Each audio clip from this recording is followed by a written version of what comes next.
نحمدہ ونصلی علی رسول الکریم بسم اللہ الرحمن الرحیم۔ میں کوٹ راتا کشن کے عوام، مرکزی جمعیت اہل حدیث پاکستان، اہل حدیث یوتھ فورس پاکستان اور قرآن و سنہ موومنٹ کے کارکنان کا تہہ دل سے مشکور ہوں، جنہوں نے اہل حدیث یوتھ فورس پنجاب کے زیر اہتمام ہونے والے ٹرین مارچ کے استقبال کے لیے کوٹ راتا کشن کے اندر اس کیمپ کو لگایا۔ اللہ تبارک و تعالیٰ کے فضل و کرم سے ہمارا نقطہ نظر ہر شخص کے اوپر واضح ہے۔ ہم اللہ تبارک و تعالیٰ کے فضل و کرم سے آئین پاکستان کے رکھوالے ہیں، اور ہماری جدوجہد آئینی، دستوری اور شورائی جدوجہد ہے۔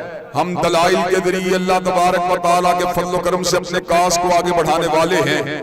ہم نے یہ وطن اگر حاصل کیا کلمہ طیبہ کی بنیاد پہ حاصل کیا، لیکن وطن کو اس کے مقصد سے دور کرنے کے لیے ہر دور کے اندر سرمایہ داروں نے، جاگیرداروں نے شب خون مارا۔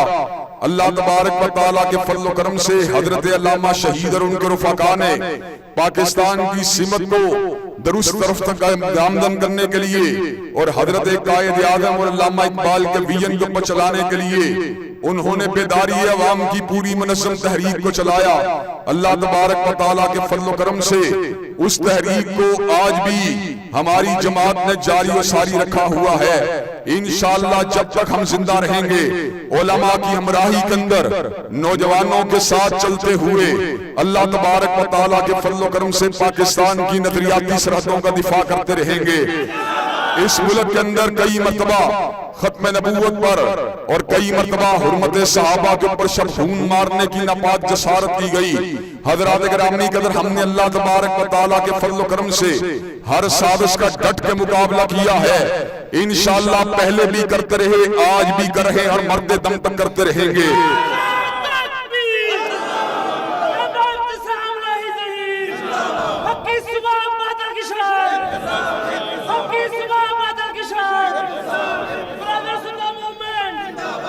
حضرات گرامی قدر، اللہ تبارک و تعالیٰ کے فضل و کرم سے یہ جو ٹرین مارچ آج اہل حدیث یوتھ فورس پنجاب نے نکالا اور جن مقاصد کے لیے نکالا کہ آپ ان مقاصد کی تکمیل کے لیے ہمارے ہمراہ ہونے کے لیے تیار ہیں انشاءاللہ، کہ آپ دستوری اور شراعی انداز کے اندر نفاذ اسلام کے کارواں کو آگے بڑھانے کے لیے تیار ہیں انشاءاللہ۔ انشاءاللہ اب ٹوٹ گریں گی زنجیریں اور زندانوں کی خیر نہیں، یہ دریا جھوم کے اٹھتے ہیں تن کو سے نہ ڈالے جائیں گے۔